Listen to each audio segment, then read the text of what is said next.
India alert, जुर्म के खिलाफ आवाज।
नाश्ता बना रहे हो?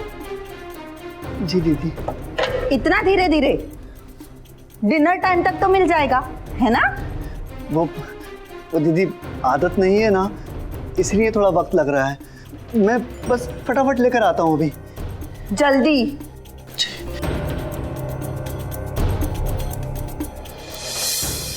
त्रिशा, तुमने मेरे ड्राइवर को घर के काम में लगा दिया है। मुझे रोज ऑफिस के लिए लेट हो जाता है। अब मैं भी क्या करूं? जब से पुरानी काम वाली घर का काम छोड़कर गई है ना, नई काम वाली मिल ही नहीं रही। अब मुझे तो इसके हाथ का खाना बिल्कुल नहीं पसंद। अब क्लच गियर बदलने वाले से आलू पूरी बनवाओगी तो और क्या होगा? आप तो महीने के 25 दिन घर से बाहर रहते हैं और कम से कम मैं इसे खाना तो बनवाऊं।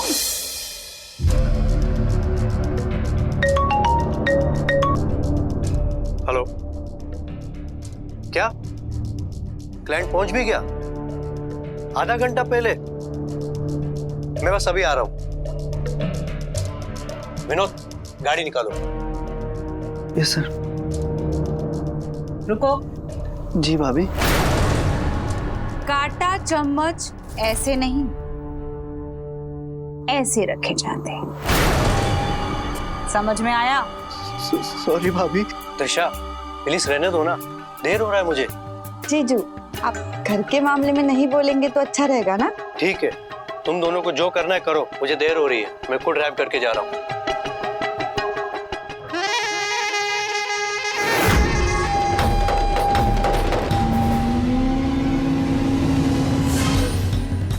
हाथ रखो।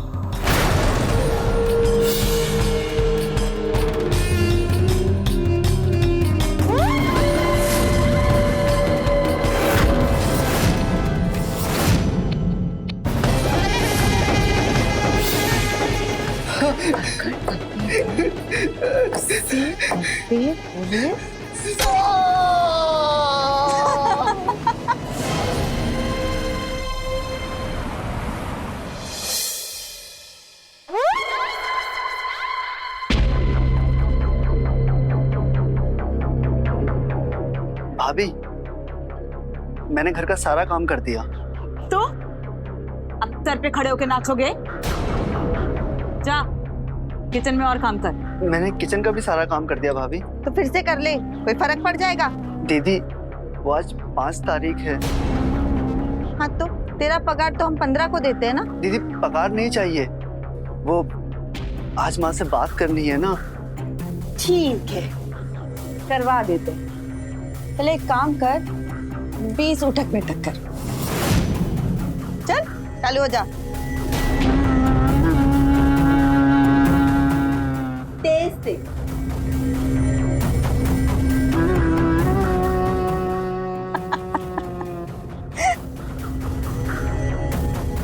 चल बस कर।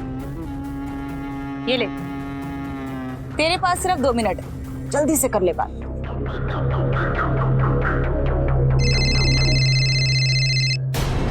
हेलो माँ, कैसी हैं आप? मैं ठीक हूँ, तू कैसा है? कुछ खाता पीता नहीं है? देख कितना कमजोर हो गया तू। नहीं माँ, मैं बहुत अच्छा हूँ। ये लोग मेरा बहुत ख्याल रखते हैं। पता है माँ, आज मैंने हलवा खाया था। अच्छा, आपके पैरों का दर्द कैसा है अब? तुम मेरी चिंता मत कर, तू अपना ख्याल रख। हाँ माँ। ए, तेरे पास आखिरी के 10 सेकंड्स है, जल्दी से बात खत्म कर। 10। अच्छा माँ, आप मेरी बिल्कुल चिंता मत करना, आप अपना ख्याल रखना, ठीक है? और दवाई लेते रहना टाइम पर, ठीक है माँ? तू भी अपना ख्याल रखना बेटा। 4। अच्छा रखता हूँ माँ, बाद में बात करता हूँ 5 तारीख को, ठीक है माँ? चल।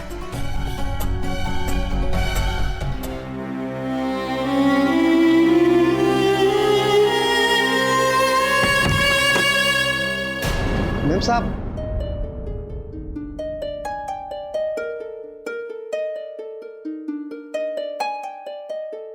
मैम साहब आपने कहा था ना कोई लड़की काम करने वाली मिले तो बताओ, इसे काम चाहिए।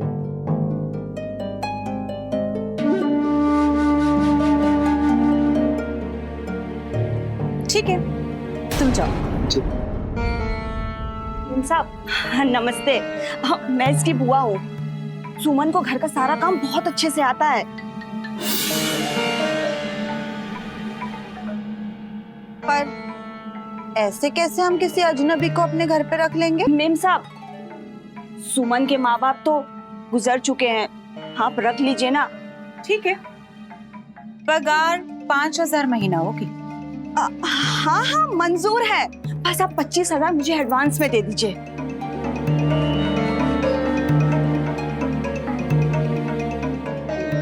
15,000। हाँ हाँ मंजूर है, चलेगा, मैं लेकर आती हूँ।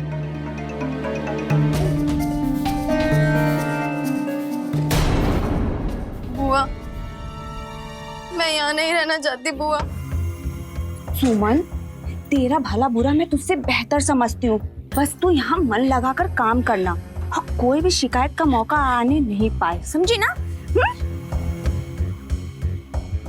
ये रहे तुम्हारे पैसे। हाँ, क्या बात है। चलो अच्छा हुआ, कम से कम मेरा बैंड तो नहीं बजेगा अब। ए, लेके जा इसे किचन में, और किचन में काम समझा। वैसे भी तेरे हाथ का बना हुआ खाना खा के पक गए हैं हम लोग, अब इसके हाथ का जादू देखते हैं।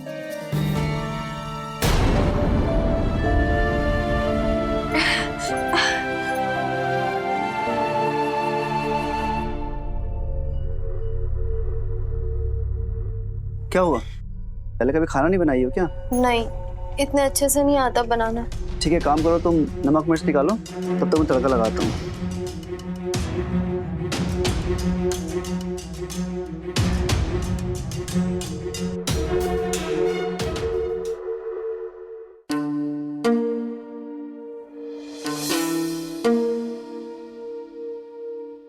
ए, तुझे दिख नहीं रहा यहाँ पानी नहीं है टेबल पर? जा पानी लेके आ।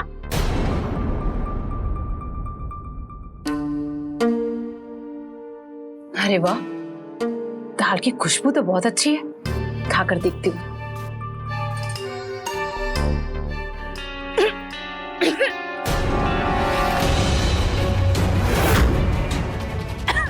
ए, पानी दे। इतनी मिर्ची, पूरा डब्बा उलट गया क्या? सॉरी बोल। माफ कर दीजिए दीदी, हमारे घर में सब तीखा खाना खाते हैं, इसलिए हमने उसी हिसाब से बनाया। माफ कर दीजिए। पूरा डब्बा उलट गया। जीजू, कितना घर समझ के रखा तूने? जा, मिर्ची का डब्बा लेके आ, चल। अभी पहली गलती है, माफ कर देते तो। ना बोला उतना कर। दीदी जी माफ कर दीजिए। खोल मिर्ची का डब्बा, खोल। जल्दी खोल।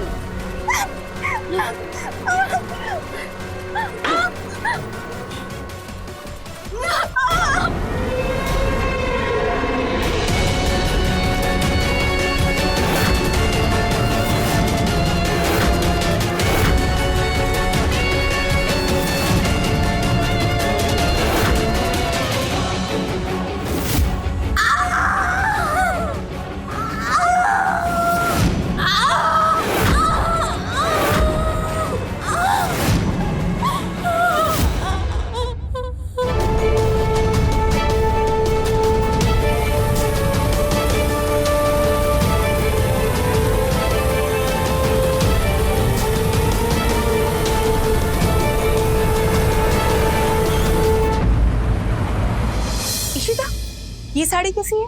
ये तो बहुत सुंदर है दीदी, बहुत जचेगी आपको।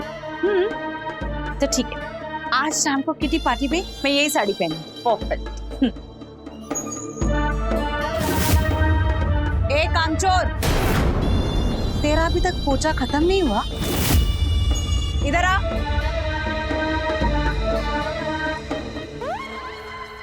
ये ले, साड़ी इस्त्री करके लेके आ। मुझे प्रेस करनी नहीं आती।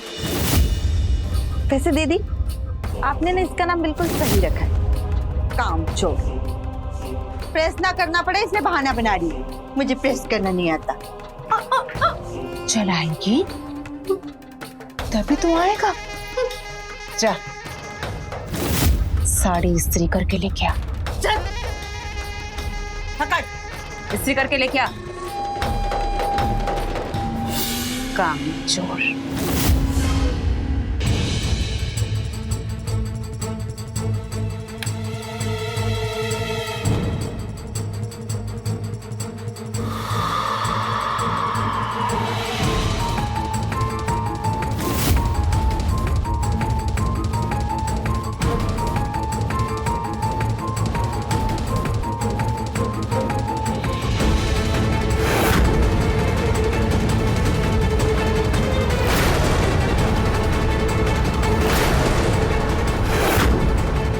ये क्या कर दिया तूने?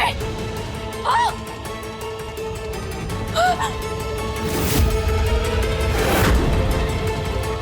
मेरी साड़ी जला दी? तुझे हमने यहाँ काम करने के लिए रखा है या ऐसे काम खराब करने के लिए? मैंने तो आपको पहले ही बोला था, मुझे कपड़े इस्त्री करने नहीं आते। तो नौकरी में क्यों लगी थी? हाँ? इसकी सजा तो तुझे मिलेगी।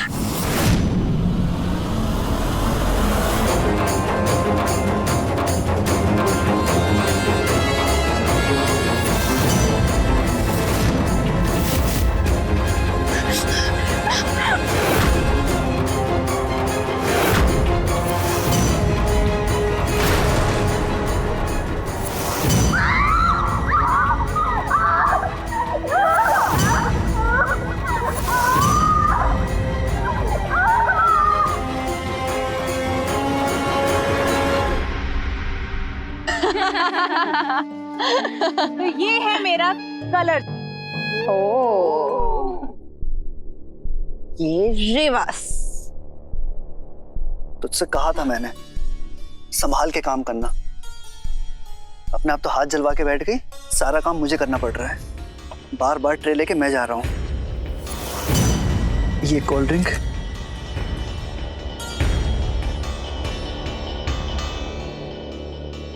सर, जी भाभी।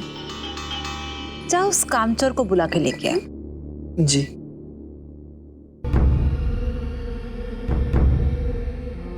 जाओ, तुम्हें भाभी ने बुलाया है।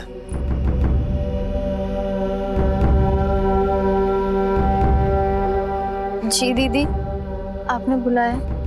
हमने सोचा कि तुम्हारे हाथों में मेहंदी लगा देते हैं, क्योंकि आजकल तुम कुछ खास काम तो करती नहीं हो। चलो।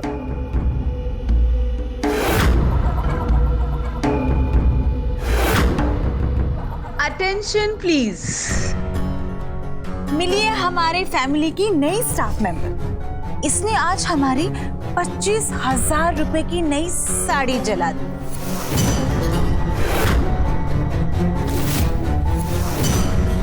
फिर भी हमने इसे कुछ नहीं कहा। हमने सोचा कि चलिए इसे आज मेहंदी लगवा दें। ला, अपना हाथ आगे कर। ओफो, हम तो भूल ही गए, इस बेचारी का तो हाथ जला हुआ है। अब क्या करेंगे दीदी? कोई बात नहीं, हाथ जला है ना, चेहरा तो ठीक है। तो आप हाथ की बजाय इसके माथे पे मेहंदी से लिख दीजिए, काम चोर।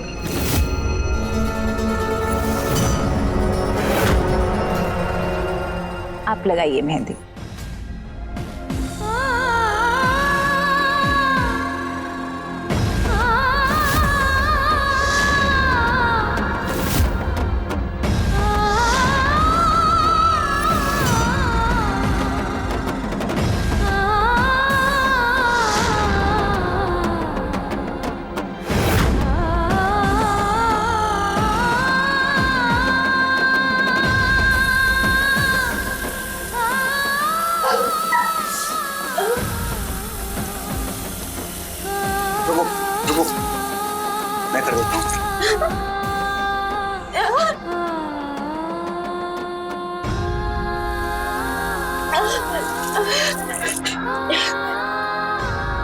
बस हो गया।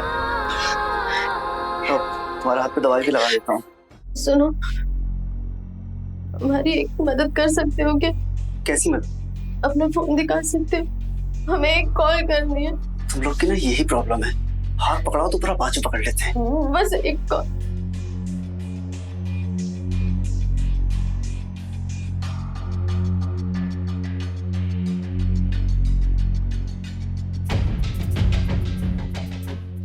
ये लो, जल्दी से बात कर लो, इससे पहले कोई आ जाए। जाओ।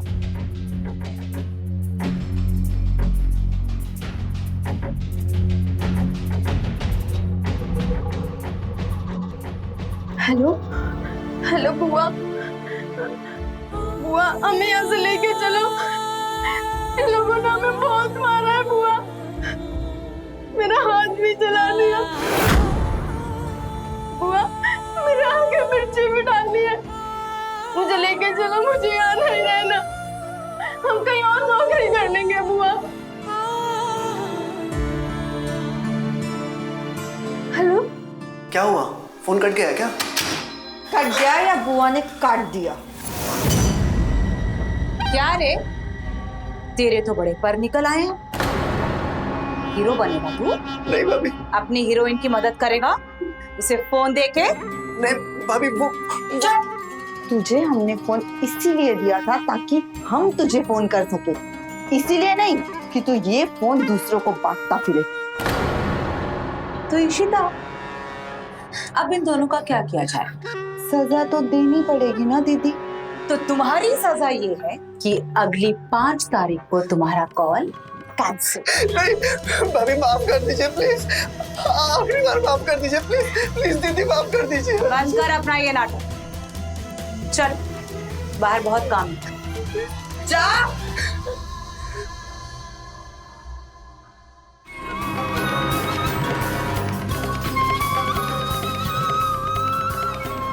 तू अब हमारे साथ चल।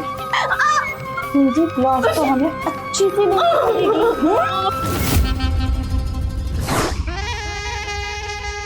इशिता चल गेम खेलते हैं। 2 निशाने तू लगाएगी और 2 निशाने में, देखते हैं सेफ कौन गिरा पाता है। दीदी पहले मैं निशाना लगाती हूँ। हाँ।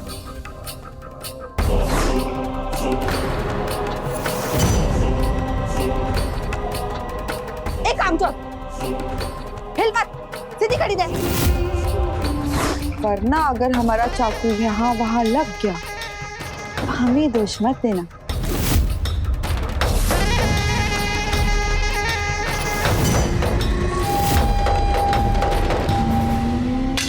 ओ दीदी गलत हो गया, आप लगाओ।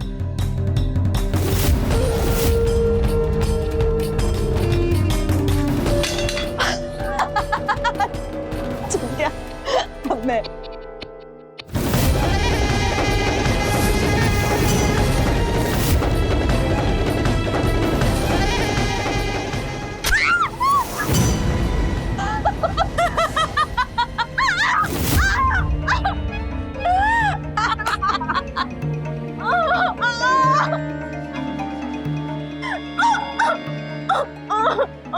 तेरी किस्मत अच्छी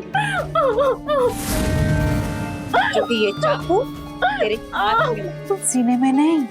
अगर आगे से अपनी बुआ या किसी को फोन करने की हिम्मत की ना तो सर पे सेब नहीं लटकेंगे, तू लटक जाएगी, और वो भी पंखे से, समझी? नमस्कार, मैं सुधा चंद्र क्राइम अलर्ट के एक और दिल दहला देने वाले एपिसोड में आप सबका स्वागत करती हूँ। कुछ लोग जुर्म और अपराध का रास्ता अपनी मजबूरी की वजह से अपनाते हैं। कुछ अपराधियों के लिए ये शौक समान होता है। ये दोनों बहनें त्रिशा और इशिता में आपराधिक प्रवृत्तियां थी जो रोजमर्रा की जिंदगी में तभी बार आ जाती थी जब वो अपने घर में काम करने वालों पर अत्याचार करते थे, और वक्त के साथ साथ उनकी यह आपराधिक हिंसा एक संगीन रूप लेने लगी थी। लोगों को प्रताड़ित करने में इन्हें जो सुख की अनुभूति होती थी, उससे यह साफ जाहिर होता है कि ये दोनों बहन एक सभ्य समाज के लिए खतरा है। अब वक्त के साथ साथ क्या सुमन और विनोद इन दोनों बहनों के चुंगल से बच निकल पाएंगे या फिर इस दलदल में धंसते चले जाएंगे।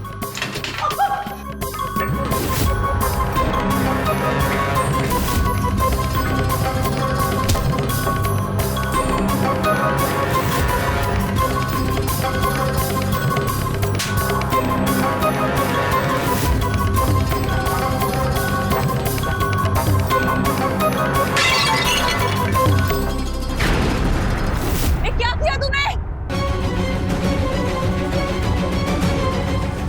मेरा डिनर सेट तोड़ दिया।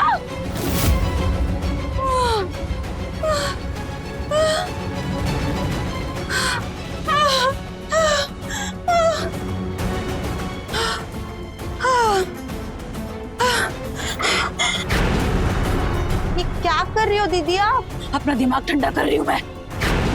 बहुत गुस्सा आ रहा है मुझे, बहुत गुस्सा आ रहा है।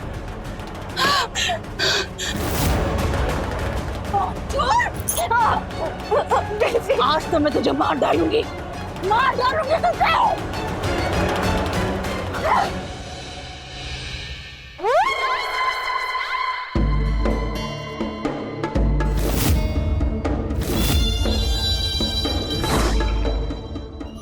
बांधो इसे।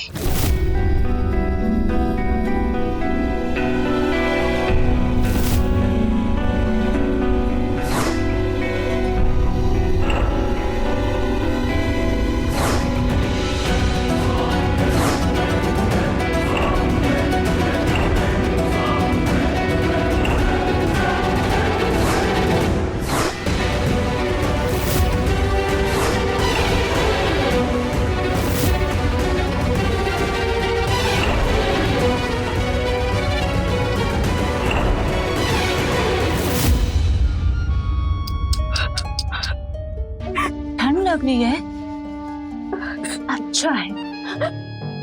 जब हाथ ठंड से जम जाएंगे ना तो फिर प्लेट हाथ से फिसलेगी नहीं।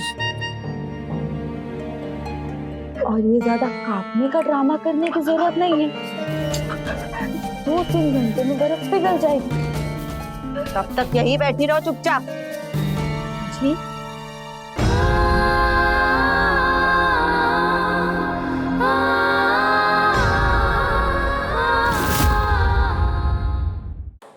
दीदी,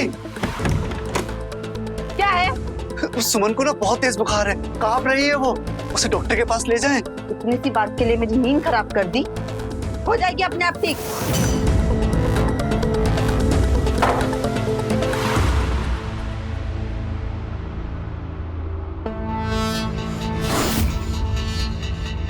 सुमन,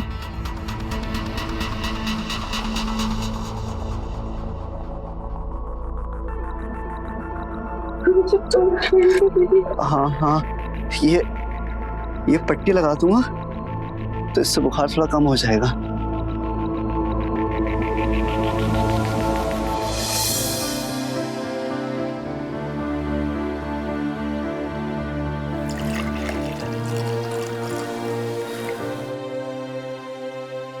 सुमन, उठ जा, उठो, संभाल के। ये लो, इससे तुम्हारा बुखार उतर जाएगा।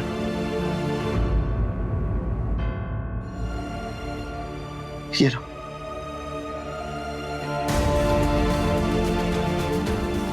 बस और बर्दाश्त नहीं होता,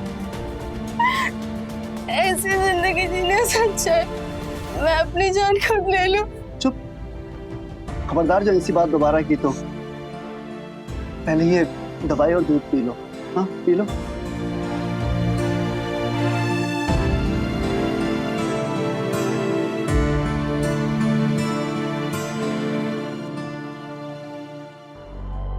तुम इतना बर्दाश्त क्यों करते? उन्हें ये नौकरी छोड़ देते। मजबूरी है। कैसी मजबूरी? मेरी माँ, पहले वो भी यहीं पर काम करती थी। एक दिन उनकी एक छोटी सी गलती की वजह से इन दोनों बहनों ने उन्हें बहुत पीटा।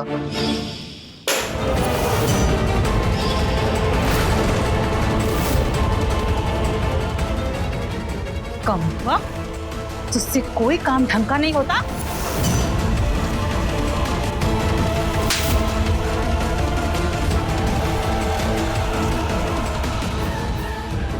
मजा चुकाती हूँ तुझे। के लिए अपाहिज हो गई।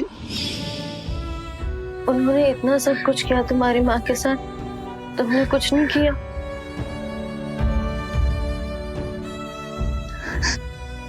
किया था। अच्छा नहीं किया तुमने मेरी माँ के साथ में। छोड़ूंगा नहीं मैं तुम्हें, पुलिस में जाऊंगा, रिपोर्ट लगाऊंगा तुम्हारे खिलाफ। पुलिस के पास जाएगा? हाँ। तू रिपोर्ट लिखाएगा हमारी? हाँ। पुलिस के पास जाएगा तू?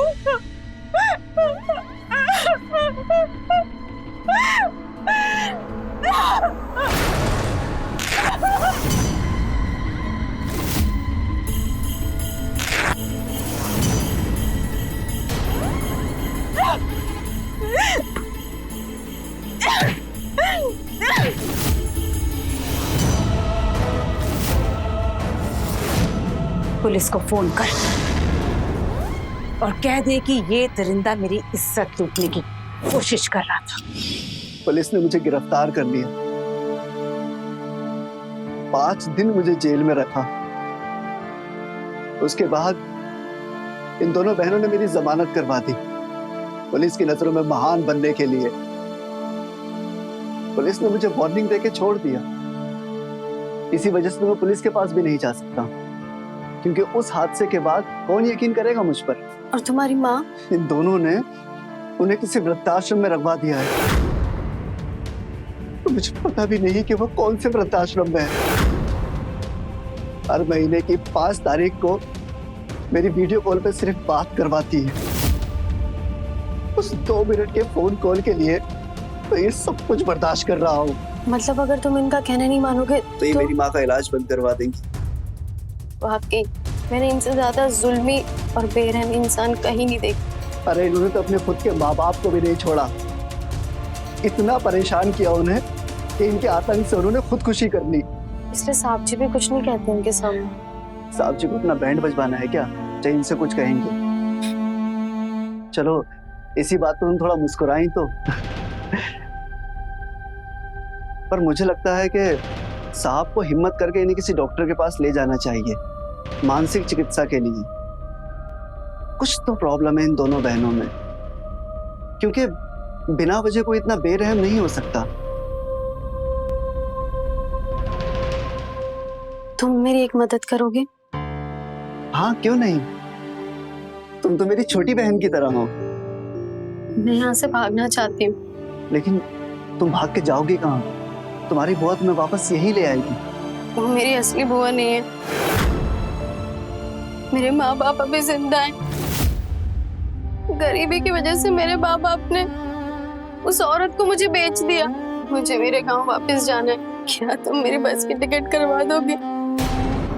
मैं तुम्हारे एहसान कभी जिंदगी भर नहीं भूलूंगी। तुमने मुझे अपनी बहन माना है ना, क्या इस बहन की इतनी सी मदद करोगे?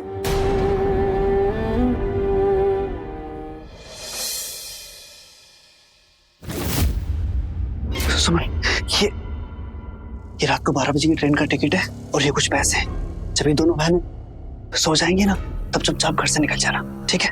रुको जल्दी, ख्याल रखो।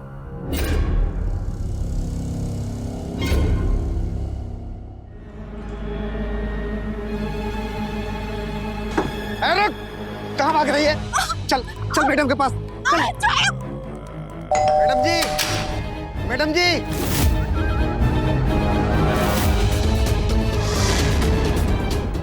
मैडम ये देखो, सुमन भाग रही थी। मुझे लगा कुछ चोरी करके भाग रही है। आप जरा देख लीजिए इसे। ठीक है, तुम जाओ, हम देखते हैं। जी।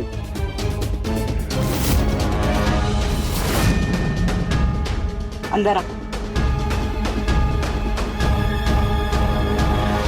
इशिता, इसका बैग चेक कर।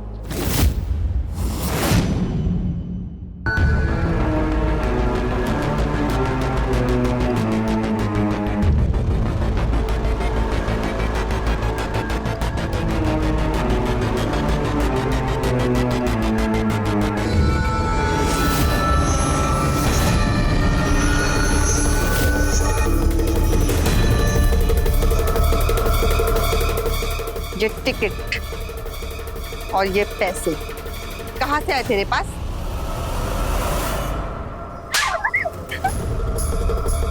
बोल किसने दिए पैसे?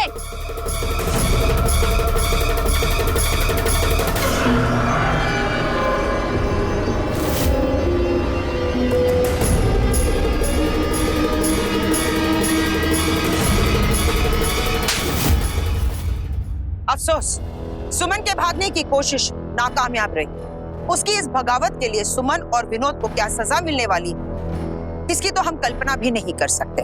विनोद अपनी माँ की वजह से मजबूर था और सुमन के साथ तो सरासर अन्याय हुआ, जो इस मासूम उम्र में एक वस्तु की तरह उसे खरीदा और बेचा गया। इन परिस्थितियों में विनोद को थोड़ी सी हिम्मत दिखाने की जरूरत थी। कानून की मदद लेकर इस अन्याय और अत्याचार को रोकना चाहिए था, क्योंकि जुर्म सहने वाले की खामोशी जुर्म करने वालों की हिम्मत को और मजबूत बना देती है। ये क्या कर रही हैं आप भाभी? फिल्म बना रही हूँ, और वो भी अडल्ट वाली। चल कपड़े उतार इसके।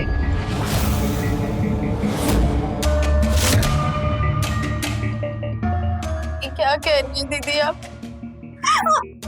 तुझसे किसी ने राय मांगी? हाँ, चल अब टाइम वेस्ट मत करना, शुरू हो जा। मुझसे ये नहीं हो पाएगा। तुझे अपनी माँ का दोबारा मुंह देखना है ना? हाँ, ये इलाज रुकवाओ उसका। नहीं। चल शुरू हो जा, थोड़ा स्माइल कर। रोना बंद, स्माइल, प्यार से हंस के। ए, तू भी स्माइल कर। मुझे माफ कर देना।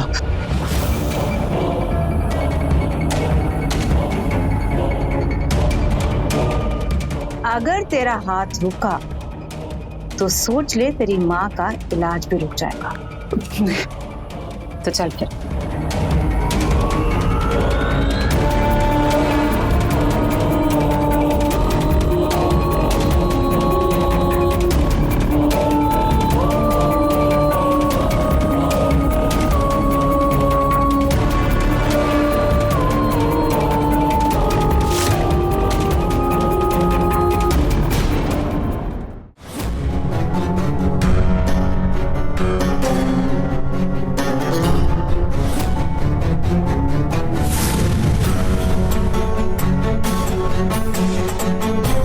तुम तो कह रही थी कि तुम्हारी भतीजी बहुत ही संस्कारी है।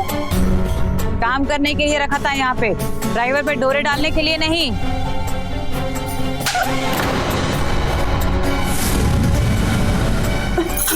मेम साहब, इसकी तरफ से मैं आपसे माफी मांगती हूँ। दोबारा ऐसी कोई भी गलती का आपको मौका नहीं दूंगी। अगर दोबारा गलती हुई तो तुम्हें यहाँ नहीं बुलाएंगे, सीधा थाने बुलाएंगे, समझी? भाभी आज 5 तारीख है। पता है। तो माँ से बात? तेरी माँ तेरे से बात नहीं करना चाहती। ऐसे कैसे हो सकता है? तेरी वो वाली वीडियो, सुमन वाली, वो तेरी माँ ने देखी। आपने वो वीडियो माँ को भेज दी? हाँ, और क्या, उन्हें भी तो पता चले उनका बेटा जवान हो गया है। अच्छा सुन, अभी तक हमने वीडियो भेजी नहीं है, लेकिन कभी भी भेज सकते। अगली बार तूने उसकी मदद करने की कोशिश भी की ना, याद रखना तेरी वीडियो, समझा? चल जा।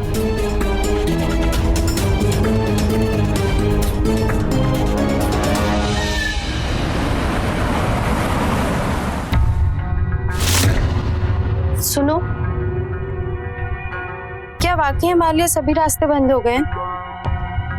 देखो सुमन, मुझे तुम्हारे पछड़े में नहीं पड़ना है। तुम जानो और तुम्हारा काम जाने। नहाने के लिए पानी गर्म हुआ कि नहीं? जी भाभी, देखता हूँ।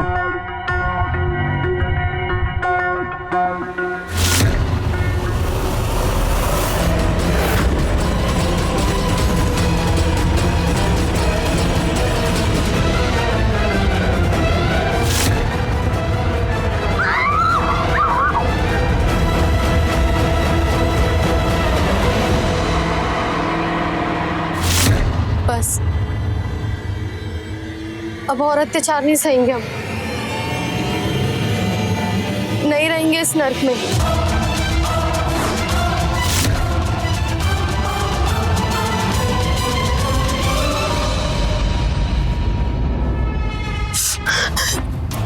आज ही मौका है, निकल जाती हूँ। क्या कर रही है? दीदी भाग रही है। क्या है? भागो भाई, भागो की तरफ, भागो की तरफ।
देख लिया हम लोगों पे हाथ उठाने का अंजाम। चल उठ जा, घर पे बहुत काम है। दीदी लेकिन ये हिल क्यों नहीं रही है? कहीं बेहोश वेहोश तो नहीं हो गई? अरे नहीं, नाटक कर रही होगी, कामचोर तो है। 1 मिनट में देखती हूँ।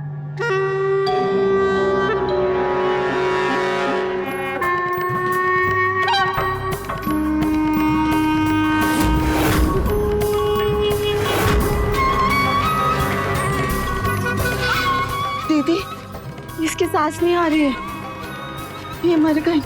क्या मर गई?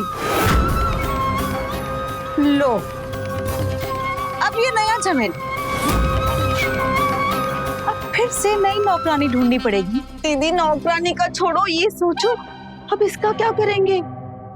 लोगों से क्या कहेंगे अब हम? लोगों से नहीं, पुलिस से।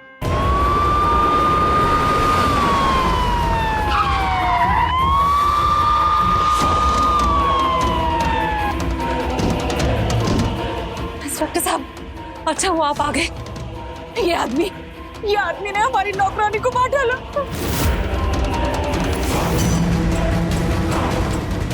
ये देखिए, ये झूठ है।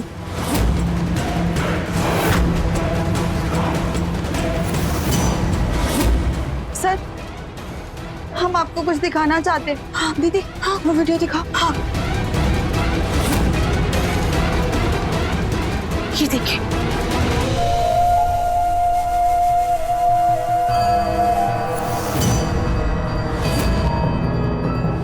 और सर जब हमने इसे रोकने की कोशिश की तो ये देखिए, इसने चाकू से हम पर हमला कर दिया सर। उसके बाद इस आदमी ने उबलता हुआ पानी डाल दिया सुमन पर। 1 मिनट इंस्पेक्टर साहब, एक वीडियो मैं भी आपको दिखाना चाहता हूँ। ये देखिए,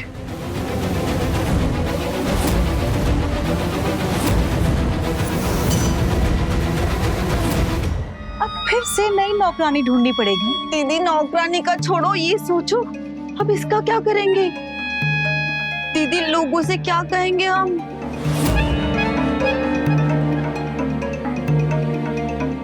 लोगों से नहीं, पुलिस से। पुलिस को ये बताएंगे कि हमारी लाख कोशिशों के बावजूद हम विनोद को नहीं रोक पाए सुमन का खून करने से। दीदी योर माइंड ब्लोइंग।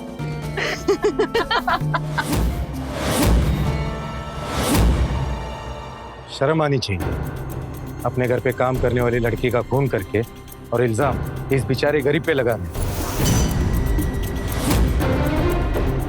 इंस्पेक्टर साहब, आज तक मैं इनके जुल्म सिर्फ इसीलिए सहता रहा क्योंकि मुझे पता नहीं है कि इन्होंने मेरी माँ को कहाँ रखा है। पूछिए इनसे, कहाँ है मेरी माँ? पहले भी इन्होंने झूठा इल्जाम लगा के मुझे फंसाने की कोशिश की थी, तब आप ही मुझे गिरफ्तार करके लेके गए थे। माँ का एड्रेस भी पूछेंगे। शायद तुम दोनों ने इंसानियत की चिड़िया का नाम है, ये तुमने सीखा ही नहीं। खैर, अच्छे अच्छों को ये जेल सबक सिखा देता है। त्रिशा, क्या हुआ सुमन को? आपकी बीवी और साली ने इन्हें मार डाला।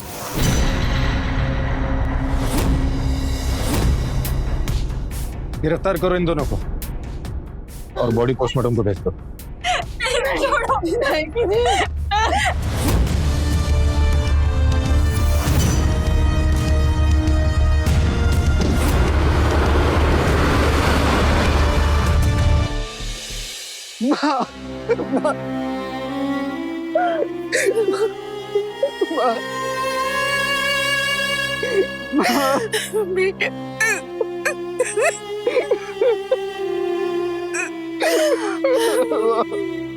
जो अत्याचार त्रिशा और इशिता सुमन और विनोद पर कर रहे थे, ये किसी भी विवेकशील इंसान के समझ और कल्पना से परे है। ऐसा करके इन दोनों को क्या संतुष्टि मिल रही थी, इसका जवाब हमें तभी मिल पाता अगर त्रिशा का पति उन्हें मानसिक चिकित्सा के लिए ले जाता, मगर अफसोस ऐसा कुछ भी नहीं हुआ। ये दोनों सरफरी बहनों के आतंक से सुमन और विनोद छुटकारा पाना चाहते थे। हालांकि विनोद को जिंदगी ने एक मौका दिया, लेकिन सुमन को इसकी कीमत चुकानी पड़ी अपनी जान गंवा के। हमारे भारतवर्ष में न जाने ऐसे कितने मासूम लोग, बच्चे और बच्चियां हैं जो सुमन की तरह खरीदे और बेचे जाते हैं और उनकी मर्जी के खिलाफ जबरदस्ती उनसे गुलामी करवाई जाती। जानवरों से भी बदतर सलूक किया जाता है इन लोगों के साथ और कुछ इसी तरह बहुत ही दुखदायक अंत हो जाता है उनकी जिंदगी का। इसलिए ये हमारा कर्तव्य बनता है कि जब भी हम किसी को अपने घर में काम पर रखते हैं तो ये जांच पड़ताल जरूर करें कि वो नाबालिग ना हो या फिर किसी गैर कानूनी तरीके से उन्हें बेचा या खरीदा नहीं गया हो, क्योंकि हमारी थोड़ी सी सतर्कता इसी मासूम की जिंदगी को बचा सकती है। इसी संदेश के साथ मैं सुधा चंदन आपसे विदा लेती हूँ, इस वादे के साथ कि हम फिर मिलेंगे जुर्म की एक नई कहानी के साथ क्राइम अलर्ट के अगले एपिसोड में। तब तक के लिए आप सेफ रहें, अलर्ट रहें और देखते रहिए क्राइम अलर्ट, जुर्म के खिलाफ आवाज।